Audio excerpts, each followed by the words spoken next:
गुरु ब्रह्मा परमेश्वरा गुरु पार ब्रह्म स्वामी गुरुदेव महेश्वरा तुमेव माता च पिता तुमेव बंधु च सखा तुमेव विद्या च दर्वण तुमेव मम देव देव देव वंदो चरण सरोज गुरु मुदमंगलागार जैसे वतनर होते हैं भवसागर से पार गुरु जी के सिमरन मात्र से नाशत विघ्न तासे सर्व परम में ध्यावत है सब संग आप प्रगटे जगत में जीव का निस्तारने शब्द नाव बनाए सुंदर जीविका को तारने नम्रता और दीनता से भेंट सदगुरु लीजिए मैं हूं शरणागत तुम्हारो दास अपना कीजिए। बोलो जयकारा बोल मेरे श्री गुरु महाराज जी की जय बोल सांचे दरबार की जय।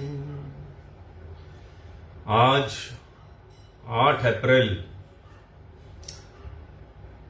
2022 शुक्रवार अमृतवाणी सेवा ट्रस्ट एवं हरिहर सत्संग मंडल की तरफ से दैनिक सत्संग का कार्यक्रम आरंभ करते हैं।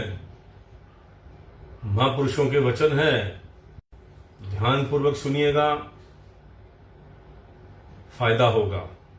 इतना फायदा होगा एक वचन भी आपके दिल में बैठ गया, मन में बैठ गया, इस कंप्यूटर को में बैठ गया तो आपको बहुत अच्छा लगेगा और बहुत फायदा पहुंचाएगा। आज इसी वचनों के लालच के अंदर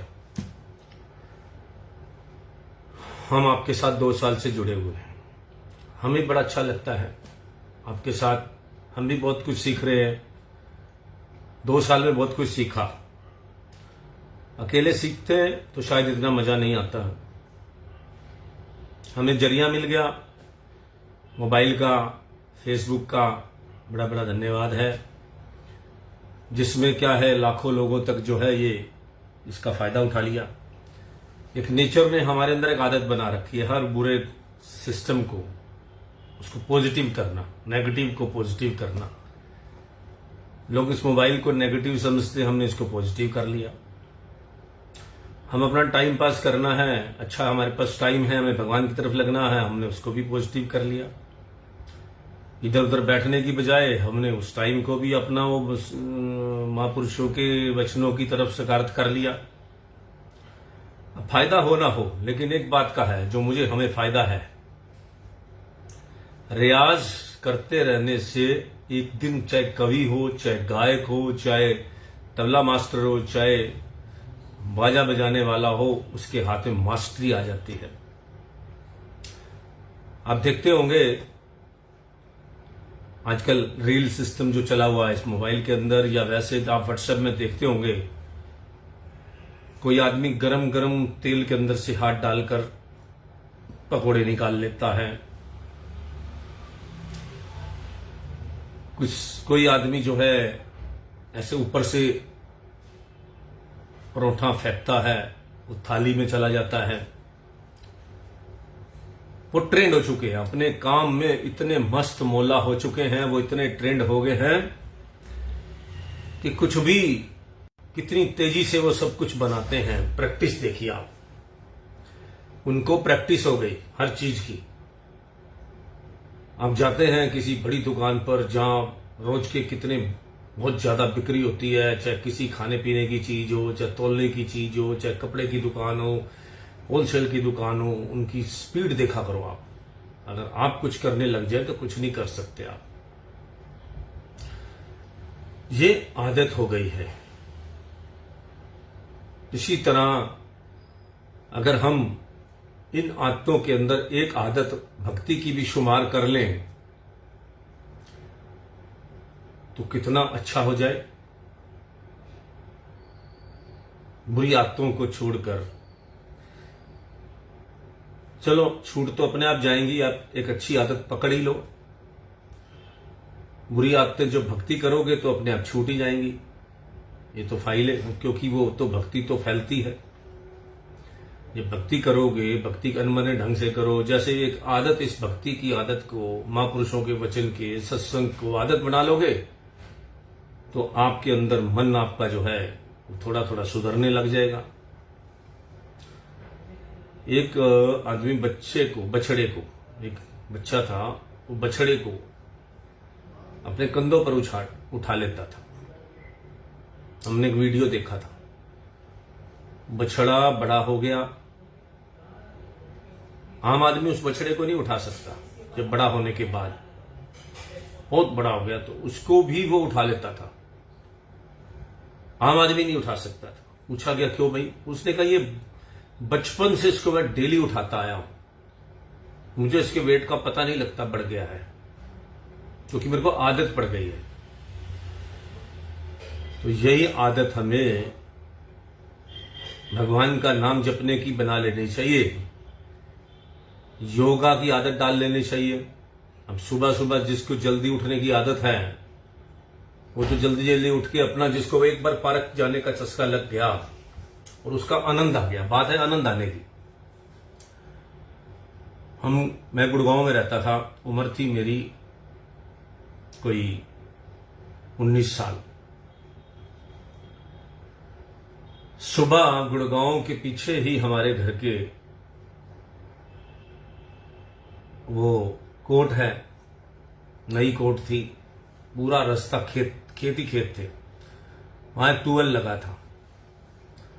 ये आपको मैं बता रहा हूं 1981 की बात बता रहा हूं। 1981 के अंदर मैं गुड़गांव के अंदर जो है सुबह, एक और हमारे साथ दोस्त था, और जो है 3 बजे उठ के हम दौड़ लगाना शुरू कर देते थे और रात को चने भिगो के रखते थे, उसको जो है नमक लगा के ले जाते थे साथ। पहले वहां पे दौड़ लगानी, खूब दौड़ लगाते हुए, घर से ही दौड़ लगाते हुए जाना। पगडंडी शुरू हो जाती थी घर के पीछे से ही कोर्ट में उधर जाने के लिए। वो सब खेत ही खेत थे, पूरा गुड़गांव के अंदर पीछे खेत थे, उसमें हम खेतों में दौड़ लगाना पगडंडियों पे, कच्ची जगह पर। उसके बाद बैडमिंटन खेलते थे वहां कोर्ट के अंदर ही। हमने अपना बांध रखा था, खोल के ले जाते थे शाम को। खेलने के बाद हम दोनों ही बैडमिंटन खेलते थे, दोनों दोस्त जो है। उसके बाद योगा करते थे, खूब अच्छा योगा करना। 3 बजे चले जाते थे, 3-3:30 बजे पहुंच जाते थे पार्क उधर। उसके बाद वहां पे एक ट्यूबवेल चलता था पास में खेतों में, उस ट्यूबवेल में नहाते थे। नहाने के बाद उसको फिर चने खाते हुए पैदल आराम से चलते हुए आ जाते थे। क्या हमारा स्वास्थ्य बन गया, आप सोच भी नहीं सकते। कितना हमारा एकदम रेडिश, शरीर में जान। आज उसी वजह से हम इतने फिट हैं, क्योंकि हमने बहुत मेहनत कर रखी है, खूब अच्छा खा रखा है, खूब अच्छी मेहनत कर रखी है।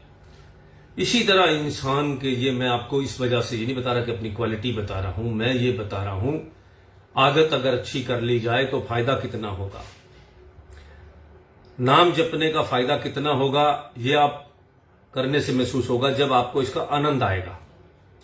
भक्ति में की क्लास में जैसे हमने उस टाइम जो है योग करना, ये करना, हमें आनंद आने लग गया। जब भक्ति की क्लास के अंदर भी बहुत एंजॉय है, जब आप अंदर अंतर्मुखी होंगे, योग करेंगे, आंखें बंद करके प्रभु से ऐसे ध्यान लगाएंगे, जिस विष्णु देव को मानते हैं अपना, त्रिकुटी में ध्यान लगाएंगे, तो आपका ध्यान जैसे जैसे मजबूत होता जाएगा,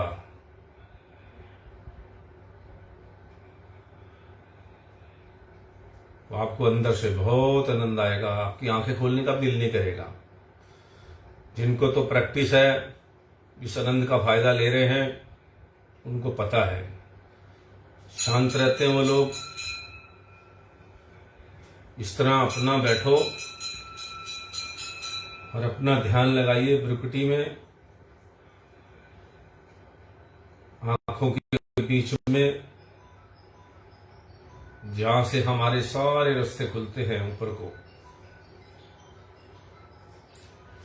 तो इस तरह करके हम जो अपना, जब ये ध्यान परिपक्व होता जाएगा, आपको आनंद आना शुरू हो जाएगा, तो आपको आप बाहर की दुनिया को देखना ही पसंद नहीं करेंगे। आपको अंदर ही अंदर कितना आनंद आएगा, आप सोच नहीं सकते हो। इससे क्या होगा, आपका स्वास्थ्य ठीक रहेगा, मानसिक शांति रहेगी, दूसरों को भी आप शांत कर सकोगे। जब आप सीखेंगे ये सारी बातें, अपना रियाज करेंगे, तो आपका लालच खत्म, लोभ खत्म, आपके जो काम क्रोध लोभ मोह अहंकार हैं वो भी कंट्रोल में हो जाएंगे, आपको तंग नहीं करेंगे। तो इस तरह आप जो है उस मालिक के सीढ़ियां अंदर से जब चढ़ना शुरू करेंगे, बस सब दुनिया आपके अंदर है। फिर आप दुनिया ब्रह्मांड घूम लो पूरा इस योग द्वारा। एक योग को पकड़ लो, ब्रह्मांड घूम लो। उसके बाद कान बंद करके दाएं कान से जो अपना ध्यान लगाते हैं, अनाद शब्द सुनेंगे जब आप, तो ऐसा शब्द होगा, अनाद शब्द जो है, जब आपको वो सुनाई देने लग जाएगा, दाएं कान से सुनते हैं। हमारी मदर हमें सिखाती थी, जब आप उसका रियाज करेंगे और जब वो शब्द सुनेंगे, तो आपका ध्यान ही नहीं हटेगा। आप स्थिर हो जाओगे तो सभी स्थिर हो जाएंगे। जहां बात करोगे, किसी को कौन कहता है कि भगवान मिलता नहीं है? भगवान को हम अपने अंदर ढूंढते ही नहीं है।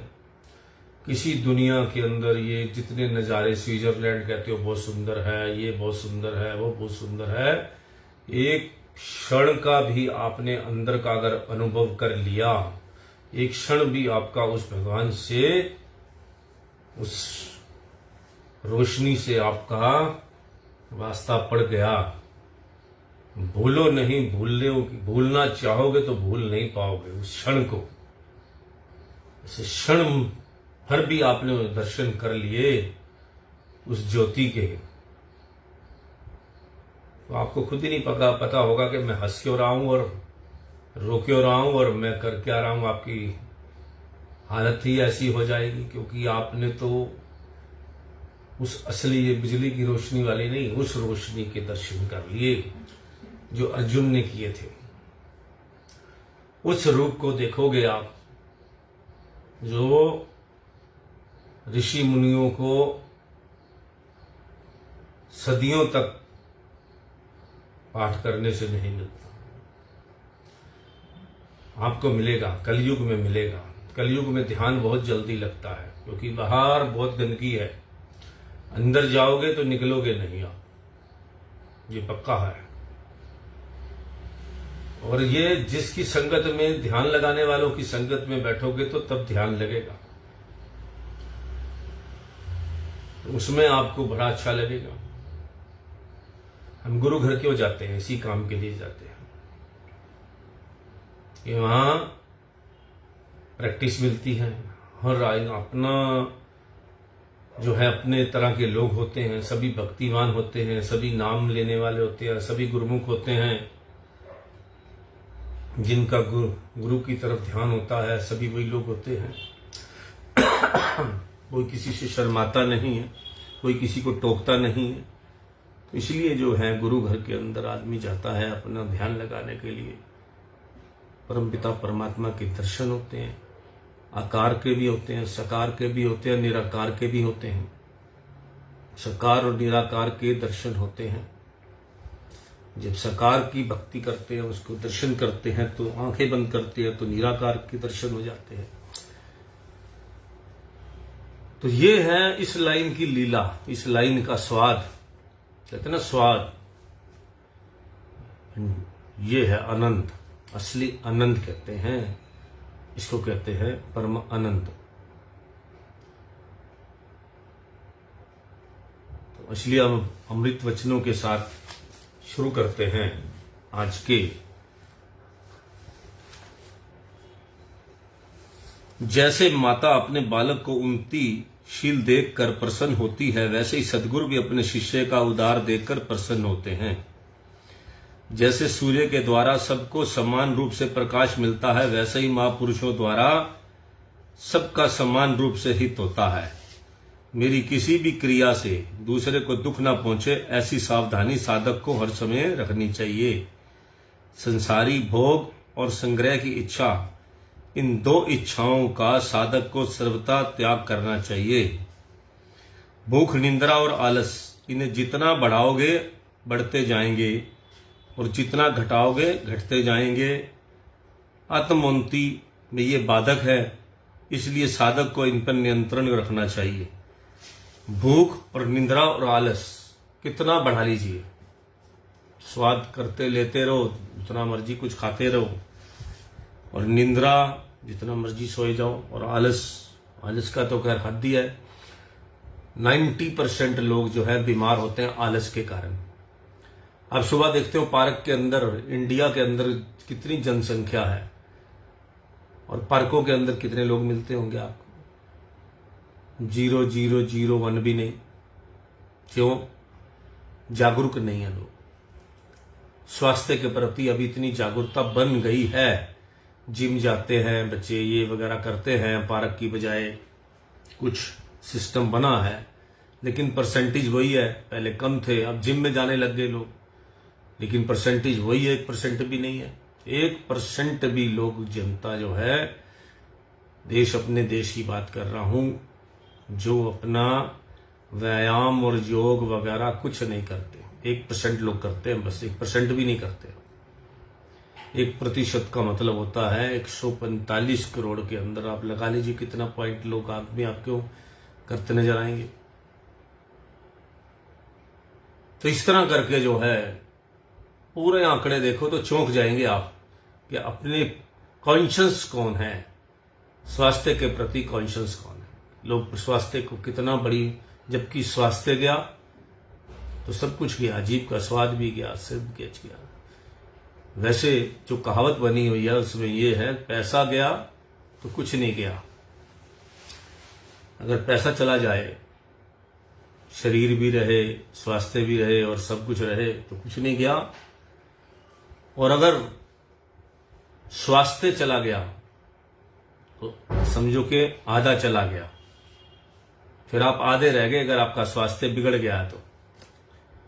और उसके बाद चरित्र के चला गया आपका, तो चरित्र जो है जाने से आप खत्म हो गए। झूठ, छल, कपट सब ये करोगे, चरित्रहीनता जब आपके अंदर आ जाएगी तो क्या रह गया फिर आपकी संसार में? आपके पास रह गया बदनामी। और आजकल इस चीज से कोई डर ही नहीं रहा। लोग पैसे को अहमियत दे रहे हैं, जिसके जाने की कीमत उस टाइम के कवियों ने, उस टाइम के लिखने वालों ने कहा था कि पैसा चला गया तो कुछ नहीं गया, स्वास्थ्य चला गया तो आधी दुनिया चली गई आपकी, और चरित्र चला गया तो आपको जीने का अधिकार ही नहीं है। तो आज के टाइम के अंदर चरित्र को ही सबसे बड़ा सिस्टम माना जा रहा, उसको माना जा रहा पैसे को, बाकी को तो सेकेंडरी कर दिया गया है। उल्टे गंगा चल रही है, उल्टी कलयुग है, उल्टा चल रहा है सब कुछ। एक बात आपको सच्ची और बात बताता हूं, जो आज के टाइम के ऊपर बड़ी फिट बैठती है। हम बहुत समय से अपने बुजुर्गों से सुनते थे, जो आदमी है वो तो शुरू से ही चरित्रहीन रहता है। औरत के मामले के अंदर शुरू से ही चरित्रहीन है, आज से नहीं। उनका तो इस मामले में कुछ रहता ही नहीं, वो इस घेरे में बड़ी जल्दी फंस जाता है।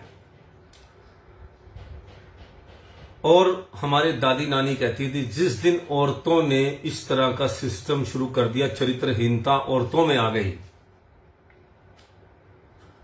तो उस समय को समझना कि बहुत बड़ा कलयुग आ गया, घर बर्बाद होने शुरू हो जाएंगे। और आज वही हो रहा है। आदमी तो शुरू से चरित्रहीन माना गया इस मामले में।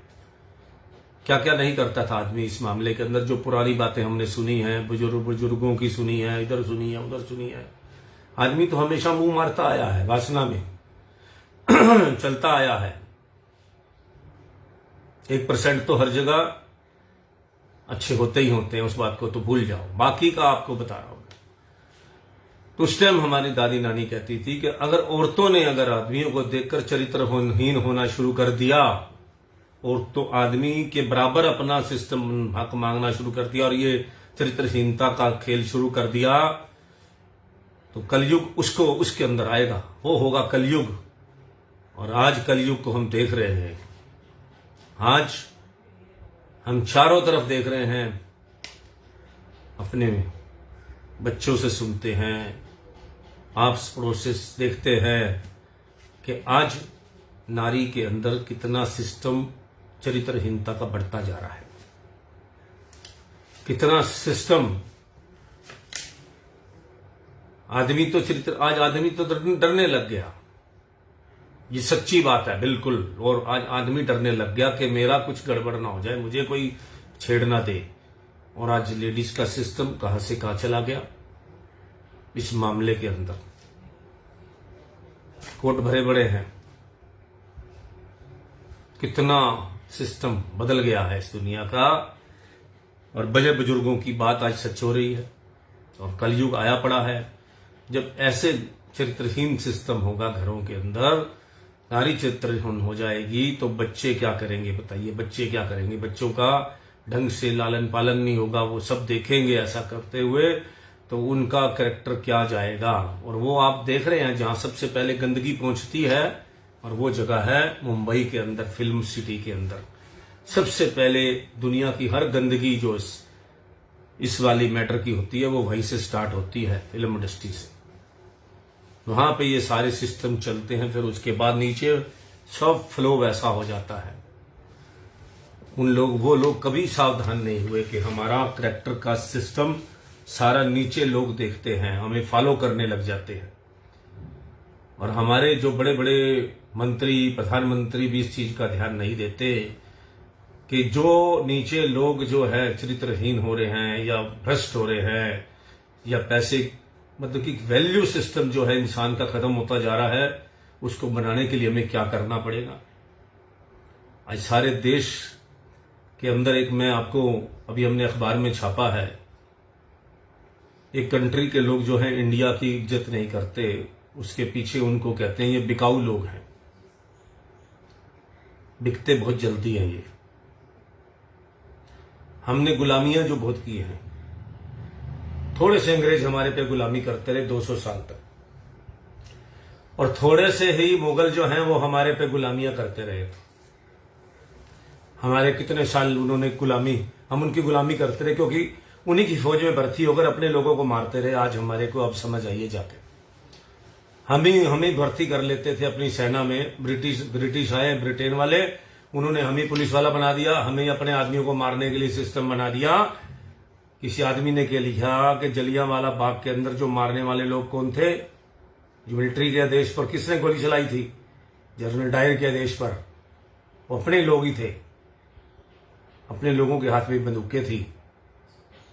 और अगर यही बंदूक घुमाकर जनरल डायर को उस टाइम मारी होती। आज सत्संग के अंदर मुझे ये बात कहनी पड़ रही है, क्योंकि ये भी एक चरित्र की बात है, कहना ही पड़ेगा मुझे। क्योंकि आज इंडिया के लोगों को अपने आप को बड़ा मजबूत करना चाहिए चरित्र के मामले के अंदर। चरित्र गया तो सब कुछ गया। यहां पे तो हर चीज बिकाऊ है, खुद देख रहे हैं हम। इतने इतने गंदे काम देखते हैं, आप देखते हैं चारों तरफ, क्या नहीं बिकता। हर आदमी 1 मिनट के अंदर पैसे के लिए अपना करैक्टर छोड़ने के लिए तैयार हो जाता है। बहुत कम लोग हैं जो अपने करैक्टर पर, अपने सिस्टम पर अडिंग रहते हैं। पैसा, धन दौलत की वजह से आज लड़कियां कहती हैं अमीर आदमी हो शादी उसी से करेंगे, गरीब से कोई शादी नहीं करना चाहता, या मीडियम से कोई नहीं करना चाहता, या बड़ी फैमिलियों में शादी कोई नहीं करना चाहता, जब मिलजुल के लोग रहते हैं वहां शादी कोई नहीं करना चाहता। कितनी बिग प्रॉब्लम। इसी लोग एकांत में होते जा रहे हैं सभी। आज कोई किसी से बात नहीं करना चाहता, मोबाइल पे ही मैसेज कर देते हैं, मोबाइल पे ही सब कुछ कर देते हैं। ये मोबाइल जो हो गया मीडिएटर हो गया है। कोई बात ही नहीं करना चाहता किसी से, कोई फालतू बात ना कर ले, कोई पूछ ना ले किसी से।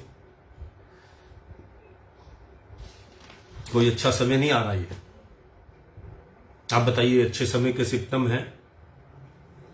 परिवार बिखर रहे हैं, स्टूडियो फ्लैट आ गए हैं, मियाँ बीबी एक बच्चा, वक्त उसी तरह चलेगा। मियाँ बीबी एक बच्चा, स्टूडियो फ्लैट। लोग, मैं भी देख के आया हूं, स्टूडियो फ्लैट में रह के आया हूं। उसी में किचन है छोटी सी, उसी में वो है, उतने में ही सब कुछ बना हुआ है। कोई ज्यादा मेंटेन करने की जरूरत नहीं पड़ती, साफ सफाई रहती है। कोई मेहमान को रख के राजी नहीं है, क्योंकि अतिथियों के लिए कमरा ही नहीं है स्टूडियो फ्लैट में। एक बच्चे का कमरा है, एक उसी में रह लो, कोई अतिथि आए तो, नहीं तो बस उसी में छोटी सी किचन है, जहां सोते हैं वहीं किचन है। अब ऐसा टाइम आएगा स्टूडियो फ्लैटों का। बड़ी बड़ी कोठियों में तो रहने की बात अलग है, जब रहने वाले नहीं होंगे तो रहेंगे कहां से आप। महत्व पदार्थों के संग्रह का नहीं, अपितु उनके सदुपयोग का है। जिस प्रकार सूर्योदय हो जाने पर अंधकार का समूल नाश हो जाता है, उसी प्रकार आत्मशास्त्रकार होने का अज्ञान का स्वतः अभाव हो जाता है।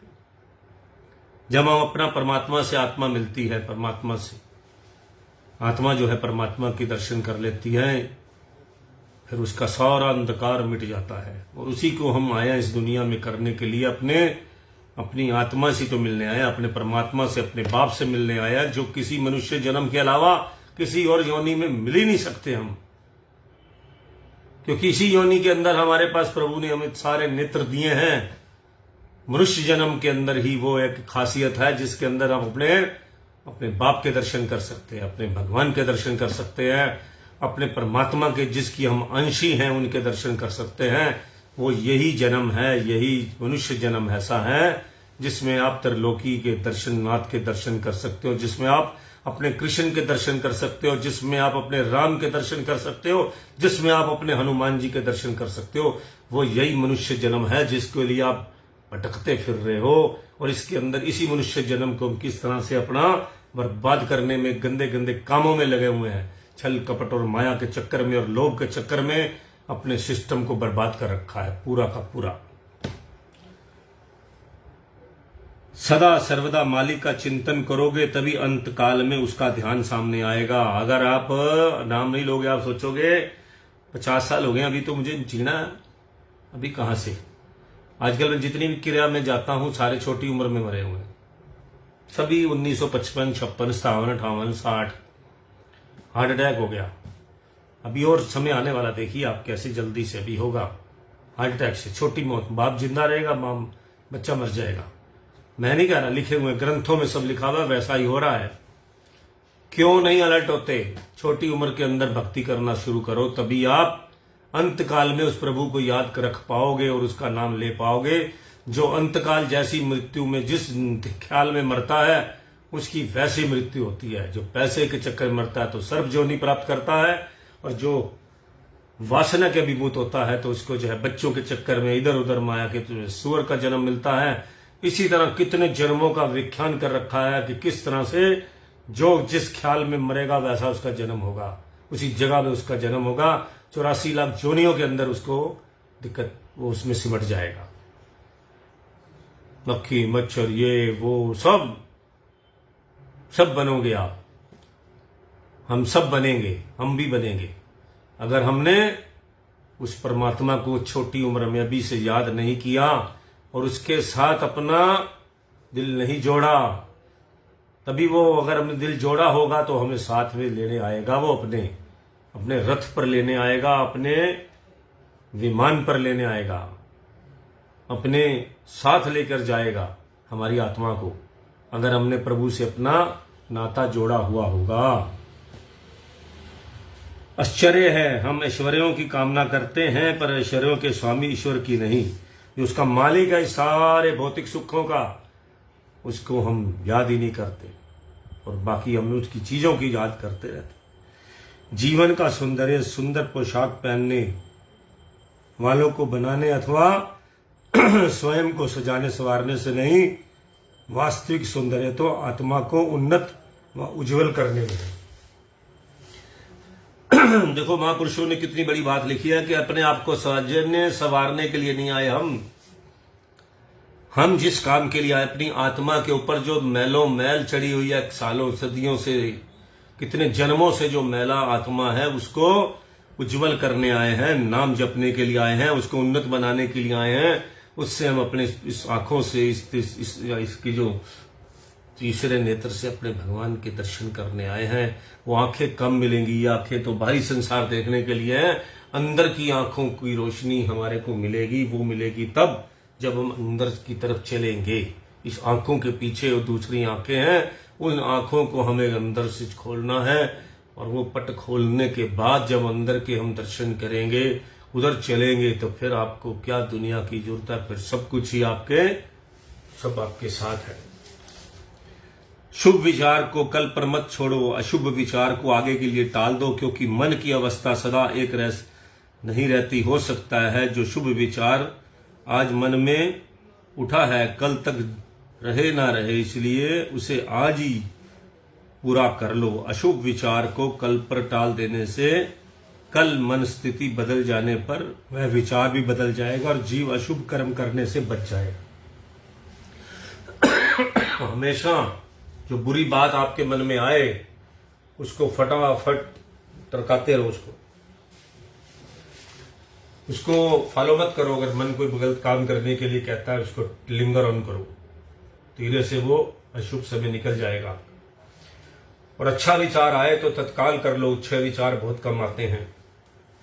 अगर दान करने का दिल आया है तो फटाफट कर लो। कुछ भी करने का दिल आया, अच्छा किसी का भला करने का, किसी से क्षमा मांगने का, किसी से अपनी गलती मांगने का, किसी को कुछ फटाफट देने का दिल आया है तो दे दो, कर दो फटाफट। अगर वो निकल गया वक्त तो दोबारा शुभ विचार बहुत कम आते हैं, उस काम को जल्दी से कर लो। ये प्रैक्टिकली हमने सब देखा है। सगुण साकार रूप भगवान के श्री चरणों की सेवा का अवसर सदा नहीं मिलता। यह जीव धन्य है जिन्हें ये अवसर प्राप्त हुआ है। आज हम महापुरुषों के साथ जुड़े हैं, हमें उनके अच्छी तरह दर्शन, उनकी सेवा, उनका ध्यान हमें कर लेना चाहिए। ये दोबारा समय नहीं मिलता। साकार रूप में आज हमारे गुरु महाराज जी हमारे साथ विद्यमान हैं। राम बने कभी कृष्ण बने कभी नानक रूप बनाए हैं। अभी तो मेरे सतगुरु प्यारे संत रूप धराए। अभी तो वाले मालिक हमारे संत रूप में आए हैं और हमें जो है दर्शन दे रहे हैं। हमें खूब दर्शन दीदार करके अपना लोक और परलोक भी सुवेला कर लेना चाहिए। हे मन, यदि तू पाप करना चाहे तो ऐसी जगह ढूंढ जहां सर्वदर्शी परमात्मा तुम्हें ना देखे, नहीं तो पाप ही मत कर। आपने सुना होगा एक गुरु ने एक शिष्य को, जो स्कूल से जाना था, उन्होंने अपने वहां से तो उनकी परीक्षा ली गई कि दोनों में कौन ठीक है। उनको एक एक कबूतर दिया गया कि भाई इसको ऐसी जगह ले जाके मारो जहां कोई देख ना आ रहा हो। दोनों शिष्य गए। एक ने तो फटाफट कहीं गया, जंगल में इधर उधर गया।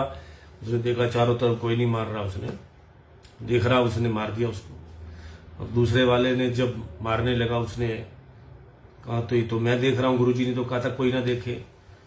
उसने अपनी आंखें बंद कर ली, पट्टी बांध ली, मारने के लिए। जब मारने लगा उसने देखा ये तो चिड़ियों की आवाज आ रही है, उधर से वो आ रही है। भगवान कहते हैं, फिर उन्होंने कहा गुरुजी ने तो सिखाया था कि हर कण कण में भगवान विद्यमान है जो हमें देखता है। तो आंखों से पट्टी उठाई और कबूतर को लेके वैसे ही जाके उनको सौंप दिया। दूसरे ने मरा हुआ ले गया। तो तब दोनों की बात पूछी। उन्होंने कहा कोई जंग, पहले से पूछा, उसने कहा यहाँ ले गया था, पीछे मार दिया। दूसरे ने कहा नहीं प्रभु, आपने कहा था, अपने गुरु से बोले कि महाराज आपने कहा था भगवान ईश्वर जो है हर जगह विद्यमान है, हर जगह देख रहा है, हर कर्म को देख रहा है हमारे। जब आपने ये सिखाया तो झूठ थोड़ा सिखाया होगा।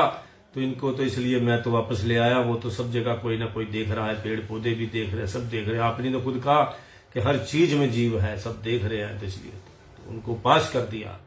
तब गुरु ने कहा कि ये है असली मेरा सेवा, जिसने मेरी बातों को, जो गुरु आज्ञा में रहे जो कोई, तो तिस सेवक को दुख ना हुई। गुरु आज्ञा वाले को कभी दिक्कत आ ही नहीं सकती। जो गुरु आज्ञा पे चलते जाएंगे और गुरु के सिस्टम को फॉलो करेंगे, गुरु अपना जैसा बना देते हैं उसको। जो गुरु की आज्ञा में चलते हैं वो गुरु ही बन जाते हैं। भगवान उसी में, गुरु से बाहर से थोड़ा आता है। कोई चेला बनते हैं जो गद्दी पर बैठते हैं, भगवान उनको, परमात्मा का जो नाम जपने वाला होगा भगवान उसी को देखेगा कि ये बिल्कुल हर परीक्षा में पास है, तो उसको उसी के जिम्मे वही काम लगा दिया जाएगा। अपना रूप देकर भगवान तो गुरु उसको अपना रूप बना देते हैं। तो कितनी बड़ी तरक्की है। ये पानी पे चलना, ये आग में जाना, ये 3 लोग घूमने, शरीर घूमना, ये गुरु सब सिखा देते हैं। अगर हम पूर्ण सतगुरु के चरण शरण में हम लगे हुए हैं तो हमें सब आ जाएगा, हमें सब मालिक जो है सिखा देगा। और अगर हम ऐसे ऊपरी सिस्टम से लगे हुए हैं तो ऐसे ही खा पी के अपना संसार से विदा हो जाएंगे और फिर 84 लाख जोनियों में घुस जाएंगे। दूसरों की नकल कभी मत करो। ये मत सोचो कि बाकी देशों में जाते हैं लोग कितनी ऐसे रह रहे हैं। हाँ, कोई कंट्री नरक है, कोई कंट्री स्वर्ग है। अपने अपने सब कर्म भोग रहे हैं सभी कंट्रियों में। कहीं हाहाकार है, कहीं रोटी को नहीं मिलता, कहीं बहस ही ऐसा है, तो सब कर्म भोग के फिर 84 लाख जोनियों में जाएंगे जिसने प्रभु का नाम नहीं लिया। जो विचारवान है और सदगुरु का दामन पकड़े, जो उसकी आज्ञा मौज अनुसार सेवा सत्संग भजन सिमरन आदि में लगे हुए हैं, वे माया से बचे हुए हैं। जैसे मछली के उछलने से समुद्र नहीं उमड़ता, वैसे ही माया चाहे कितना प्रयत्न करे और कितने छल बल दिखाए, भक्तों के हृदय में उसका तनिक भी प्रभाव नहीं पड़ता। ये मन, जब तक तू अपना अस्तित्व बनाए रखता है तब तक तू अपने मालिक से दूर है। तो अपना अस्तित्व पूर्ण रूप से मिटा दे, स्वयं को मालिक के अस्तित्व में लय कर दो, फिर देख तेरा प्यारा तेरे पास ही है। तो कितनी बड़ी बात कही है। हे मन, जब तक तू अपना अस्तित्व बनाए रखता है तब तक तू अपने मालिक से दूर है।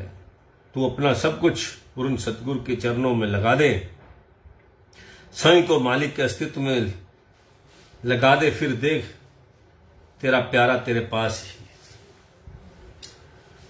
प्रभु मिलन की व्याकुलता इतनी तीव्र होनी चाहिए जैसे जल में डूबता व्यक्ति सांस लेने के लिए व्याकुल होता है। जिसकी सुरती निरंतर सतगुरु के श्री चरणों में लगी है वह दूर रहता हुआ भी पास है, और सतगुरु की शरण में रहता हुआ भी जिसका मन संसारिक विषयों में भटकता है वह भी श्री चरणों से बहुत दूर है। कई लोग तो भगवान के पास रहते हैं, बिल्कुल चरणों में रह रहे हैं, मगर अपना उनको तो कोई मतलब ही नहीं है कि मालिक के चरणों में रहने, ध्यान ही नहीं देते। और कई लोग ऐसे हैं बहुत दूर रहते हैं, हजारों कोसों दूर रहते हैं, लेकिन उनका ध्यान अपने प्रभु के चरणों की तरफ होता है, उनको ज्यादा आनंद आ रहा होता है। आपको पता होगा एक पक्षी है, वो अंडे कहीं देती है और बच्चे कहीं होते हैं, उसके जब वहां पे तो दूर बैठकर अपने ध्यान से ख्याल से उनका पेट भर देती है। इसी तरह हम अपने मालिक के साथ इसी विधि से जुड़ जाते हैं। तो आज का सत्संग हम यही समाप्त करते हैं कि अपने, अगर हमने संसार में परलोक और लोक में सुखी रहना है तो हमें अपने आप को मालिक के साथ रखना पड़ेगा, नाम का जाप करना पड़ेगा, उसका रियाज करना पड़ेगा, उस क्लास में, सत्संग की क्लास में बैठना पड़ेगा।